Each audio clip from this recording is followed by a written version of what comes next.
ناظرین سامعین السلام علیکم ورحمۃ اللہ وبرکاتہ۔ میں ہوں قاری سید صداقت علی۔ ارشاد ربانی ہے وَاعْتَصِمُوا بِحَبْلِ اللَّهِ جَمِيعًا وَلَا تَفَرَّقُوا۔ اللہ تعالیٰ کی رسی کو مضبوطی سے پکڑیں اور آپس میں متفرق نہ ہوں۔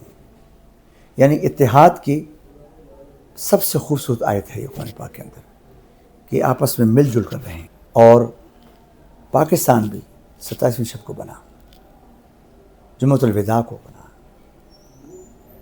لیلۃ القدر کو بنا، تو پاکستان کا قرآن پاک کے ساتھ بڑا مضبوط رشتہ ہے اور تعلق ہے۔ پوری دنیا کے اندر قرآن پاک کے فروغ کے لیے، بچوں کو قرآن پاک کے ساتھ جوڑنے کے لیے انٹرنیشنل قراءت کمپٹیشنز ہوتے ہیں کہ پاکستان کے اندر وزارت مذہبی امور کے پلیٹ فارم پر انٹرنیشنل قراءت کمپٹیشن ہونے جا رہا ہے، جس میں OIC سے متعلق تمام ممبرز ممالک جو ہیں وہ شرکت کریں گے۔ ایک ایک قاری اس میں پارٹیسپیٹ کرے گا۔ 25 سے 35 سال کی عمر رکھی گئی ہے، اور یہ مقابلہ اسلام آباد میں ہوگا۔